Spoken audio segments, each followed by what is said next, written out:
Welcome to my channel Foundation Classes students. This is my another lecture full class for class 10th electricity chapter, where I'm just going to deal with the topic heating effect of electric current. आज हम लोग अपने अगले topic के बारे में पढ़ेंगे, जहाँ हम लोग पढ़ेंगे heating effect of electric current. Last class में हम लोगों ने सीरीज पैरेलल किया था रजिस्टर का, और उसके बाद उसका न्यूमेरिकल भी देखा था। आज हम लोग उससे आगे बढ़ रहे हैं और heating effect of electric current के टॉपिक को हम लोग देखेंगे। आप सबसे पहले ये समझने का कोशिश करिए कि इस टॉपिक का मतलब क्या है। Heating effect of electric current कहने का मतलब क्या है कि अगर किसी भी कंडक्टर के अंदर जब करंट पास होने लगता है तो वो कंडक्टर जो है आप कुछ टाइम के बाद देखिएगा तो हीट होने लगेगा। उस कंडक्टर में जो है वो पूरा का पूरा कंडक्टर गर्म होने लगता है। इसका सबसे अच्छा उदाहरण जो है, एग्जाम्पल जो है वो क्या है, तो आपके घर का आयरन है। आप अपने घर के आयरन को देखिए। आयरन को जब आप अपने सर्किट से कनेक्ट करते हैं वहां पर, तो उसमें करंट जाता है। करंट जाने के बाद थोड़ा देर के बाद देखिएगा तो आयरन का जो प्लेट होता है वो गर्म होना शुरू हो जाता है, पूरा का पूरा वो हीट हो जाता है। दूसरा आप एग्जाम्पल देख सकते हैं, इलेक्ट्रिक बल्ब को देखिए। इलेक्ट्रिक बल्ब जो होता है, बल्ब के अंदर, इलेक्ट्रिक बल्ब के अंदर जो उसका फिलामेंट होता है वो टंगस्टन मटेरियल का बना होता है। टंगस्टन एक ऐसा मटेरियल होता है जिसका रेसिस्टिविटी बहुत ज्यादा हाई होता है, और उसका मेल्टिंग पॉइंट जो है, मेल्टिंग पॉइंट आपका अप्रोक्सीमेटली 2700 डिग्री सेल्सियस होता है। यानी 2700 डिग्री सेल्सियस टेम्परेचर पर जाके हमारा टंगस्टन जो है वो मेल्ट करता है। टंगस्टन मेल्ट कर जाएगा 2700 डिग्री सेल्सियस टेम्परेचर पर जाके टंगस्टन मेल्ट करता है। तो इतना ज्यादा टेम्परेचर है, उसका मेल्टिंग पॉइंट, रेसिस्टिविटी हाई हो गया, तो जैसे ही करंट जाता है उस टंगस्टन के अंदर, यानी कि इलेक्ट्रिक बल्ब के जो फिलामेंट है उसमें जब करंट जाता है, तो करंट जाने के साथ क्या होता है कि वो धीरे धीरे टंगस्टन जो है वो गर्म होता है। गर्म होने के बाद एक बार उसमें से लाइट आना शुरू हो जाता है, वो हमारा चलना स्टार्ट कर देता है। तो इससे हम एक चीज ये देख रहे हैं कि जब किसी कंडक्टर के अंदर करंट पास करता है, कोई भी कंडक्टर है, जब उसमें करंट जाने लगता है तो करंट जाने के साथ जो होता है कंडक्टर जो है उसमें हीट आना शुरू हो जाता है। यही सेम टॉपिक हमारा ये कहता है कि heating effect of electric current, यानी इलेक्ट्रिक करंट का हीट पर क्या प्रभाव पड़ता है, इलेक्ट्रिक करंट का हीट पर क्या प्रभाव पड़ता है, यानी वो किस तरीके से कंडक्टर को हीट अप करता है। तो बेसिक चीज हम अभी जस्ट आपको बता चुके हैं कि जब करंट पास करता है किसी भी कंडक्टर से तो कंडक्टर जो है वो हीटअप हो जाता है। तो इस चीज को हम लिख भी सकते हैं कि when current pass through a conductor then conductor gets heated। ठीक है ये। अच्छा, दूसरा चीज अब यहां पर देखिए, इस सर्किट को हम लोग आगे बढ़ेंगे तो हम लोग को यहां पर ये निकालना है कि करंट का हीट के साथ क्या रिलेशन होगा। हमको अगर एक क्वेश्चन दे दे कि बताइए इस कंडक्टर में इतना करंट जा रहा है, इतना देर तक करंट जाता है, उसका रजिस्टर इस कंडक्टर का इतना है, तो वो कितना हीट प्रोड्यूस करेगा। अगर हमको ये चीज निकालना है तो हम इसमें उसको निकालेंगे। और कैसे निकालेंगे वो हम लोग देखते हैं। सो यहाँ पर एक सर्किट है। इस सर्किट में आप देखिए कि ये पोटेंशियल V है, यहाँ पर I करंट जा रहा है, यहाँ पर R है। तो हम लोग पहले भी पढ़े हैं कि जो पोटेंशियल बैटरी पर होगा, अगर सीधे सीधे एक रजिस्टर लगा हुआ है तो वही पोटेंशियल इस रजिस्टर के पास डेवलप हो जाता है। सो हम लोग यहाँ से लिख सकते हैं फ्रॉम सर्किट से V is equal to I into R। इसको अभी आप इक्वेशन फर्स्ट कर लीजिए, ये इक्वेशन फर्स्ट हो गया। ओके, दूसरा एक और चीज जानिए, आप लोग को अभी जानना होगा। हम लोग जो अभी तक पढ़े हैं वो सारा का सारा चीज इस सर्किट के बाहर पढ़े हैं। बैटरी के अंदर के चीजों को आपने अभी तक नहीं पढ़ा है। बैटरी के अंदर की चीजों को भी आपको पढ़ना पड़ेगा। बैटरी के अंदर क्या होता है ये आप थोड़ा सा जानिए, तब जाके आपको ज्यादा अच्छा समझ में आएगा। ये हमारा बैटरी, ये बैटरी का आप इसको पॉजिटिव टर्मिनल बोलते हैं, ये निगेटिव टर्मिनल बोलते हैं। ये पॉजिटिव और ये निगेटिव टर्मिनल किस तरीके से बनता है इसको हम लोग को जानना है। तो बैटरी का पॉजिटिव टर्मिनल ये इस कारण से बनता है क्योंकि इसके अंदर भी चार्ज का ट्रांसफर होते रहता है। यहां से निगेटिव चार्ज जो है, बैटरी का जो पॉजिटिव टर्मिनल है ऊपर में पॉजिटिव रहता है, अंदर में निगेटिव रहता है, याद रखिएगा। यहाँ पर नीचे ये निगेटिव चार्ज होता है, नीचे यहां से निगेटिव चार्ज जो है ये ट्रांसफर होके यहां जाता है। यहां पर जब निगेटिव चार्ज जाएगा तो यहां पर निगेटिव चार्ज चला जाएगा तो इसके पास निगेटिव आने लगता है। और मालूम है आपको कि जहां से एक निगेटिव चार्ज निकलता है वो अपने पीछे क्या छोड़ता है, पॉजिटिव चार्ज, इसलिए इसके ऊपर पॉजिटिव चार्ज डेवलप होना शुरू हो जाता है। सो ये निगेटिव चार्ज पॉजिटिव टर्मिनल से निगेटिव टर्मिनल तक बैटरी के अंदर जो जाता है इसी को हम लोग वर्क डन बोलते हैं। This is called the work done. ये वर्क डन करने लगता है और वो वर्क डन जो है वो किस में चेंज हो जाता है, एनर्जी में, और यही एनर्जी जो है बाद में जाके हीट में चेंज हो जाता है। सो हम लोग यहां से वर्क डन का रिलेशन अगर लिखे तो हम लोग इलेक्ट्रिक पोटेंशियल के केस में पढ़ चुके हैं, तो हम लोग लिखेंगे we know that electric potential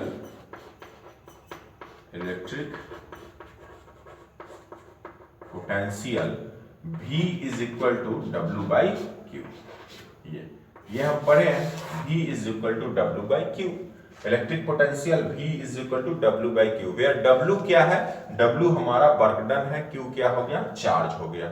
अब यहां से W निकालिए, सो W बराबर क्या हो जाएगा, V इंटू क्यू। ये हो गया W बराबर V इंटू क्यू।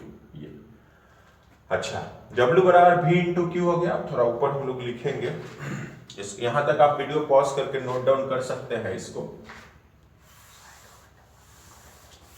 अब यहां से आगे जब हम लोग लिखेंगे तो V is equal to W is equal to V into Q हो गया। अच्छा, दूसरा और हम लोग क्या जानते हैं, हम लोग जानते हैं एक और चीज, वी नो दैट कि Q बराबर क्या होता है, I इंटू टी। याद करिए, Q बराबर I इंटू टी होता है हमारा, ये Q बराबर I इंटू टी, और यहां पर W बराबर V इंटू क्यू। तो इसको मान लो इक्वेशन 2 और ये इक्वेशन फर्स्ट हो गया, इसको मान लो इक्वेशन 3। ये equation 2, equation 1, equation 3। So equation 2 में हम लोग 1 और 3 के वैल्यू को पुट करेंगे। इक्वेशन 2 में हम लोग 1 और 3 के वैल्यू को पुट करेंगे। So now we are putting the value of equation 1 and equation 3। यहां लिखेंगे now putting value of equation 1 and 3 into दूसरे इक्वेशन में हम इसके वैल्यू को पुट कर रहे हैं। तो दूसरा इक्वेशन में जब इसके वैल्यू को पुट करेंगे सो हमें क्या मिलेगा,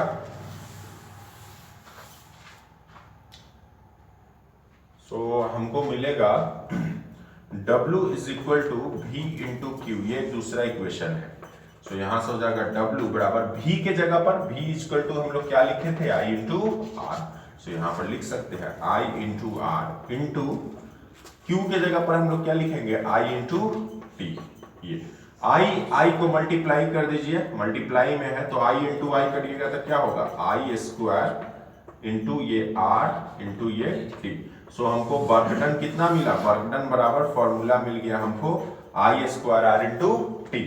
यही वर्क डन जो है एनर्जी में कन्वर्ट हो जाता है और यही वर्क डन जो है हमारा हीट में कन्वर्ट हो जाता है। तो सीधे सीधे लिखिए, this work done gets stored into energy और हीट। एनर्जी और हीट यहां पर एक ही है, ध्यान रखिएगा इसको, क्योंकि हीट का या ऐसा यूनिट भी हम लोग जूल ही लेके चलेंगे, तीनों का यूनिट जूल होगा। वर्क डन निकालिए तब पर भी यूनिट जूल लिखेंगे, एनर्जी निकालिए तब पर भी यूनिट उसका जूल लिखेंगे, और हीट निकालिए तब पर भी उसका यूनिट जूल लिखेंगे। सो W बराबर I square R into T, ये हमारा वर्क डन हो गया। यहां से अब हमको हीट लिखना है तो यहां पर हो जाएगा H इज इक्वल टू या E is equal to H, यानी एनर्जी बराबर हीट, कोई भी फॉर्मूला लगाइए, energy is equal to heat is equal to I square R into T. This is the formula. So ये हमारा हीट का formula हो गया। The SI unit of heat is joule. लिख लीजिएगा साइड में कहीं पर, यहां लिख देते हैं the SI unit of heat is joule, J से इसको डिनोट करते हैं जूल, और हीट को H से डिनोट कर रहे हैं, एनर्जी को E से, वर्क डन को W से, फार्मूला हो गया I² इंटू T, ये हमारा हीट का। तो अगर हमको कोई क्वेश्चन में कहता है कि आप एक कंडक्टर है, उस कंडक्टर के अंदर 5 एम्पियर करंट जा रहा है, उस कंडक्टर का रेजिस्टेंस 5 ओम है और 1 घंटे तक करंट फ्लो करता है, तो हीट निकालिए। तो हम इस तरीके से आसानी से उसके अंदर हीट निकाल सकते हैं, इजीली हम लोग उसका हीट जो है वो निकाल सकते हैं। तो इसको आप नोट डाउन कर लीजिए। थोड़ा सा और इसको फार्मूला को अगर आप आगे बढ़ाना चाहते हैं तो हम लोग बढ़ा लेंगे। तो देखिए फार्मूला थोड़ा सा और आगे बढ़ा रहे हैं हम लोग। हमारे पास फार्मूला आया है H बराबर I² R इंटू टी। ये फार्मूला हम कब लगाएंगे? जब हमको करंट दिया रहेगा, रेजिस्टेंस दिया रहेगा और टाइम दिया रहेगा। लेकिन सपोज कर लीजिए एक ऐसा केस जिस केस में हमको करंट नहीं दिया रहे, वोल्टेज दिया रहे, और तब अगर हमको कहे कि हीट निकालिए, तो हम कैसे निकालेंगे? तो हम जानते हैं, देखो पढ़े हो तुम लोग, R बराबर V/I। इसके वैल्यू को यहाँ पुट कर दो, तो कितना हो जाएगा? H बराबर I² इंटू R के जगह पर V/I इंटू टी। एक I से एक I कैंसिल हो गया, कितना मिला हमको? H बराबर V, ये यहां से I और इंटू टी, तो ये हो गया VIT। ये भी एक फॉर्मूला है हमारा VIT। इस फॉर्मूला से हम आसानी से इसको निकाल सकते हैं। तो ये दो फॉर्मूला आप लोग यूज करिएगा, दो फॉर्मूला आसानी से यूज करिए, आपका जो है इजीली हमारा हीट जो है कंडक्टर में वो निकल जाएगा यहां से। तो ये हमारा कैसे हम लोग heating effect of electric current, यानी कि इलेक्ट्रिक करंट के कारण कंडक्टर के अंदर कितना हीट डेवलप होता है वो निकालना हो, तो we will use this formula, this and this. ये दो फॉर्मूला है। अगर भी दिया रहे तो ये यूज करेंगे, आई दिया रहे तो ये यूज करेंगे, और इसी से आसानी से हम लोग इस न्यूमेरिकल को बना लेंगे। एक क्वेश्चन इस पर छोटा सा देखते हैं, उसके बाद हम लोग आगे बढ़ेंगे फिर अगले टॉपिक की तरफ। तो यहां पर एक क्वेश्चन है कि एक कंडक्टर है, ये हमारा कंडक्टर है, इस कंडक्टर में रेजिस्टेंस जो है वो 20 ओम है। इस कंडक्टर के अंदर जो करंट फ्लो कर रहा है वो हमारा 5 एम्पियर करंट फ्लो कर रहा है, और ये करंट कितने देर तक फ्लो करता है? तो टाइम जो है वो 1 आवर दिया है, 1 घंटा। 1 घंटा तक करंट फ्लो करता है इस कंडक्टर के अंदर। तो बताइए कि इस कंडक्टर में कितना हीट डेवलप होगा। सो हमको H निकालना है। क्वेश्चन नहीं लिखा है, डायरेक्ट सिंबल सब लिख दिए, आप इसको समझिएगा। दिस इज द कंडक्टर, ये इसका रेजिस्टेंस 20 ओम हो गया। यहाँ पर करंट जो है वो 5 एम्पियर पास कर रहा है, और कितने देर तक पास करता है? तो 1 घंटे तक पास करता है। तो हीट निकालना है कि हीट कितना होगा। So we have a very easy formula. So सबसे पहले तो टाइम को आपको सेकंड में चेंज करना पड़ेगा, याद रखिएगा। सो टाइम को सेकंड में चेंज कर लीजिए। 1 hour is equal to 3600 second. Time second में बदल लिया। अब हम लोग फॉर्मूला लगाएंगे H बराबर I² R इंटू टी। सो यहां से I का वैल्यू जो है वो हम लोग लिखेंगे 5 का स्क्वायर गुना R का वैल्यू 20 इंटू टाइम हो गया 3600। सो हो गया 25 गुने 20 गुने 3600। सबको मल्टीप्लाई कर दीजिए। इन तीनों को तो आप 10 टू द पावर 3 लिख सकते हैं। यहाँ पर 10, ये 20 है ना, तो 1 0, तो इसका मतलब 10 हो गया, और ये 100 हो गया, तो इसको 10 टू द पावर 3 कर लीजिए। तो सब संख्या को अलग लिख लो। ये 2 गुने 36 और गुने 10 का पावर 3, ऐसे ये तीनों जीरो का 10 टू द पावर 3 लिख लिए। अब ये 25 दूना 50 हो गया, 50 गुने 36 कर लो, तो 36 गुने 50 कर लो, 5 से गुना कर लो, 6 5 30 का 0 हासिल 3, 5 3 15 3 18, 1800 आ जाएगा। यानी हो गया ये 1800 गुना 10 का पावर 3। इसको भी 2 जीरो है, इसको और ऐड कर दो इसमें, तो आ गया 18 into 10 to the power 5। Okay, इतना जूल ये हीट। सो 18 गुने 10 का पावर 5 जूल हीट जो है उस कंडक्टर के अंदर डेवलप हो जाएगा। तो ये चीज आप याद रखिएगा। इसी से रिलेटेड, इसी फॉर्मूला से रिलेटेड एक और टर्म आता है जो आपको कभी कभी एग्जाम में पूछता है, that term is called joules law of heating. इसको खोज के निकालने वाला जो साइंटिस्ट था उसका नाम था जूल, है ना। तो जूल्स लॉ ऑफ हीटिंग क्या कहता है, जूल्स लॉ ऑफ हीटिंग यही फॉर्मूला है, सेम फॉर्मूला है। उसने ये बताया था कि हीट जो होता है किसी भी कंडक्टर के अंदर, जो हीट डेवलप होगा वो तीन चीज पर डिपेंड करता है। किस किस पर डिपेंड करता है, तो एक करंट पर, दूसरा रेजिस्टेंस पर और तीसरा टाइम पर डिपेंड करता है। तो जूल्स लॉ ऑफ हीटिंग क्या होता है, तो उसको आप थोड़ा सा देखिए। तो यहां अब हम लोग करेंगे joules law of heating.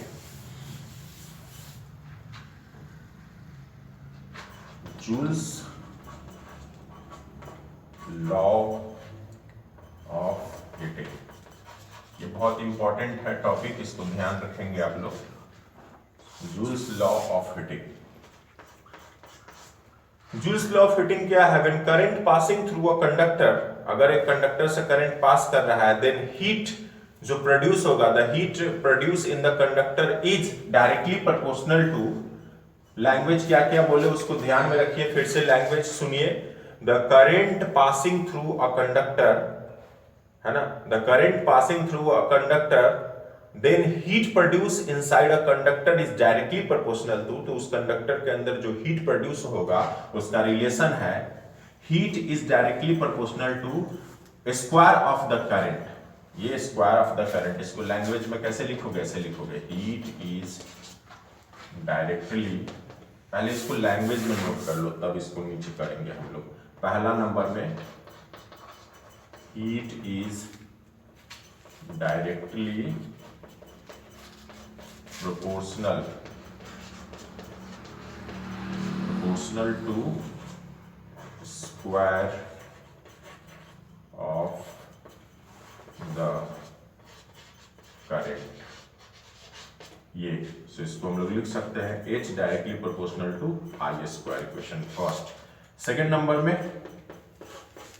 Heat is, तीन चीज पर डिपेंड करता है heat is directly proportional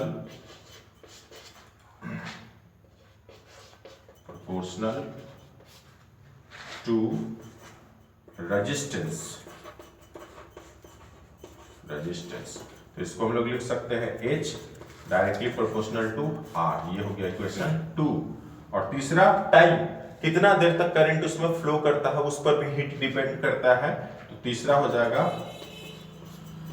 heat is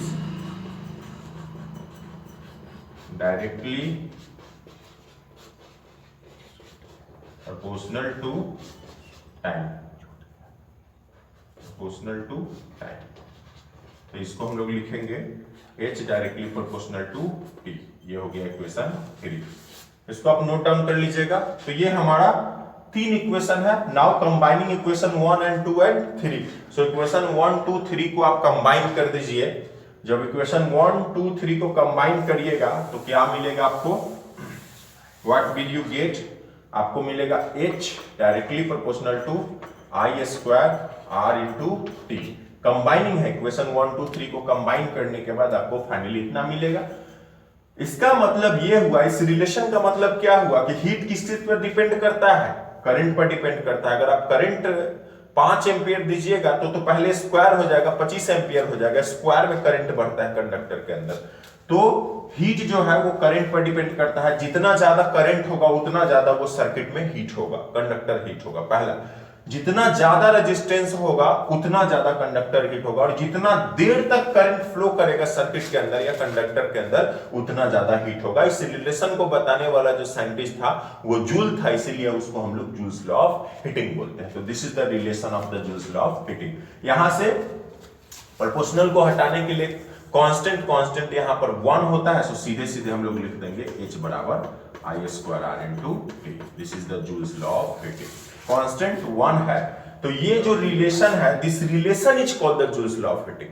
ये जूल्स बताया था कि आप कह दिए कि कंडक्टर के अंदर हीट डेवलप होगा, लेकिन वो उसका मापदंड क्या है, what is the measurement of the heat, कि हीट कब ज्यादा होगा या कब कम होगा, हीट का हम कैसे। तो उसके लिए उसने कहा कि देखिए हीट जो है कंडक्टर के अंदर वो डिपेंड करता है तीन चीज पर, एक करंट पर, दूसरा रेजिस्टेंस पर और तीसरा टाइम पर। अगर उस कंडक्टर के अंदर करंट बहुत ज्यादा जाता है तो इसका मतलब उस कंडक्टर के अंदर हीट भी बढ़ जाएगा। दूसरा हो जाएगा, अगर उस कंडक्टर के अंदर रेजिस्टेंस ज्यादा है इसका मतलब उस कंडक्टर में हीट भी ज्यादा होगा। और तीसरा हो गया कि अगर उस कंडक्टर में करंट बहुत देर तक फ्लो करता है तब पर भी हीट जो है वो ज्यादा डेवलप हो जाएगा। इसका सबसे अच्छा एग्जांपल क्या है, आपके घर में जो हीटर है जिस पर आप लोग खाना बनाते हैं, उसके अंदर नाइक्रोम का वायर लगा हुआ होता है। हीटर के अंदर नाइक्रोम का वायर लगा रहता है। नाइक्रोम का जो रेसिस्टिविटी होता है बहुत ज्यादा होता है, बहुत ज्यादा, मेल्टिंग पॉइंट भी बहुत ज्यादा 3300 डिग्री सेल्सियस होता है। एक अप्रॉक्स, उतना हमको याद नहीं है, लेकिन अप्रॉक्स 3300 डिग्री सेल्सियस के आसपास जो है नाइक्रोम का मेल्टिंग पॉइंट होता है। आप इसको देख लीजिएगा एक बार। और जब उसमें करंट पास होता है नाइक्रोम वाले वायर में, तो एक तो आप देखते होंगे स्टार्टिंग स्टेज में देखिए वो धीरे धीरे पहले लाल होगा, पहले हल्का हल्का रेड होना शुरू होता है। कुछ देर के बाद जब देखिएगा 15 से 20 मिनट के बाद बहुत ज्यादा वो हीटअप हो जाता है। एक्चुअली उसका रेजिस्टेंस बहुत ज्यादा होता है नाइक्रोम में, तो एक तो वो फायदा हो गया। करंट पास कर रहा है, बहुत देर तक जा रहा है, इन तीनों को सम्मेशन कर दीजिए, मिला दीजिए, तो हम देखते हैं कि वो नाइक्रोम का वायर जो है बहुत ज्यादा हीट हो जाता है। तो ये सबसे अच्छा आपका एग्जांपल है। तो this was given by the Joule's and this topic is called the Joule's law of heating. तो ये हमारा Joule's law of heating complete हो गया। अब हम लोग अपने अगले टॉपिक के तरफ बढ़ रहे हैं, that is called the electric power. तो तीसरा टॉपिक हम लोग पढ़ेंगे electric power. Electric power,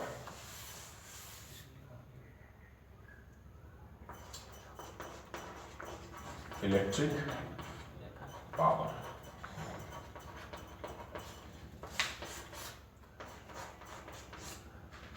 power term आप क्लास 9th में भी पढ़ चुके हैं। क्लास 9th में आप पावर के बारे में अच्छे से जानते हैं। पावर क्या होता है, एक सेकंड के अंदर कोई भी इंसान कितना काम कर सकता है, ये उसका पावर कहलाता है। जैसे अगर एक सेकंड में एक लड़का है जो 5 स्टेप सीढ़ी का चढ़ सकता है, और वहीं पर एक दूसरा लड़का है जो एक सेकंड में 10 स्टेप सीढ़ी का चढ़ सकता है, तो हम ये बोलेंगे कि जो दूसरा लड़का है उसका पावर ज्यादा है पहले वाले के कंपैरिजन में, क्योंकि एक सेकंड में वो 10 स्टेप सीढ़ी का चढ़ गया। इसी तरीके से एक और एग्जांपल आप समझिए, एक मोटर आपके घर में लगा हुआ है, वो मोटर एक सेकंड में वो 10 लीटर पानी को टंकी में चढ़ाता है। 10 लीटर पानी जो है वो टंकी में चढ़ा दिया एक सेकंड के अंदर। और एक दूसरा मोटर है जो एक सेकंड में 20 लीटर पानी जो है उस टंकी में चढ़ा देता है। आप ऐसे ही जान गए होंगे कि किस मोटर का पावर ज्यादा है, जो दूसरा वाला मोटर है उसका पावर ज्यादा है, क्योंकि वो एक सेकंड में 20 लीटर पानी जो है हमारे टंकी में चढ़ा दिया। पहला वाला मोटर जो था वो एक सेकंड में 10 लीटर पानी को ही टंकी में चढ़ाया था, इसलिए उसका पावर कम हो गया। तो पावर का रिलेशन क्या हो गया, पावर हम किसको बोलते हैं, पावर का मतलब हो गया कि एक यूनिट टाइम में यानी एक सेकंड में जितना कोई भी बॉडी या कोई मशीन जितना वर्क डन करता है हम उसी को उसका पावर बोलते हैं। तो इसके आधार पर इसका डेफिनेशन क्या बन जाएगा, the rate of doing work. Rate का मतलब पर यूनिट टाइम, कि जो work done per unit time में किया जाता है, that is called the power. तो हम लोग इसको लिखेंगे the rate of doing work. The rate of doing work is called power. यानी कि जो रेट होता है काम करने का, यानी कि एक सेकंड के अंदर कितना काम किया जाता है, उसी को हम उसका पावर बोलते हैं। पावर को डिनोट किया जाता है, it is denoted by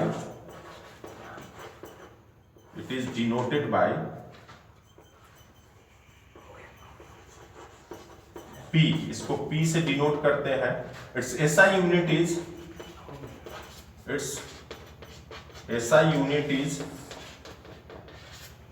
is what. इसका SI यूनिट जो होता है वो वाट होता है। इसको W भी आप न्यूमेरिकल बनाते समय लिख सकते हैं। So it's SI unit is watt.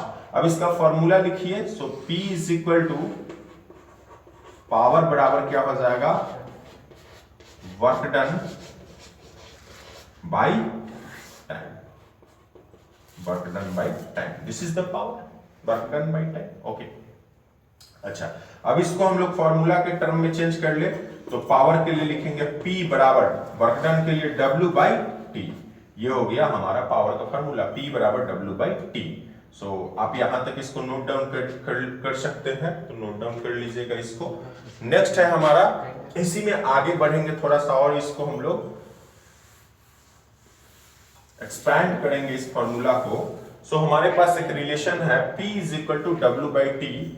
P is equal to, अभी जस्ट हम लोग heating effect of electric current में आप देखिए वहां पर हम लोग W कितना निकाले थे, I square R into T, ये हम W निकाले थे heating effect of electric current. So यहां पर W के जगह पर ये रखेंगे I square R into T, और पहले से कितना है डिवाइडेड बाई टी, T से T कैंसिल आउट हो गया, what we get P is equal to I square into R। This is the formula for power.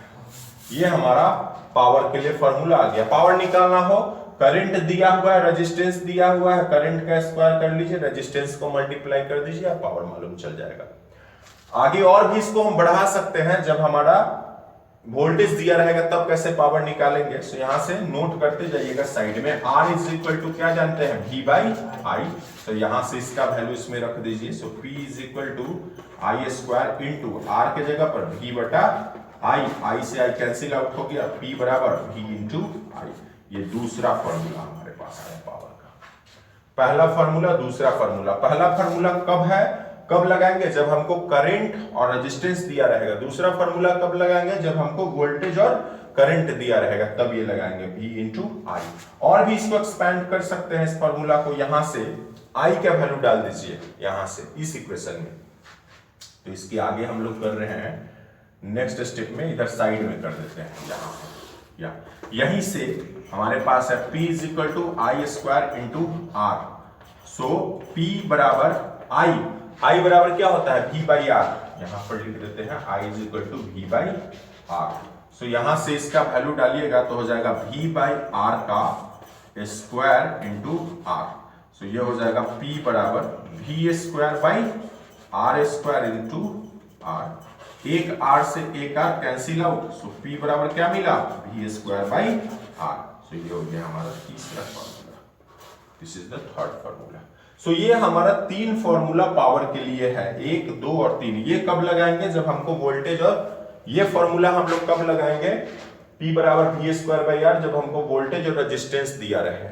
और ये फॉर्मूला कब लगाएंगे, जब हमको वोल्टेज और करंट दिया रहे। ये फॉर्मूला कब अप्लाई करेंगे, जब करंट और रेजिस्टेंस दिया रहे। तो ये तीन फॉर्मूला हमारे पास पावर का हो गया, जिसको हम लोग जब जरूरत होगा उसके अकॉर्डिंग हम लोग यूज करेंगे। और पावर का ऐसा यूनिट हो गया हमारा वाट।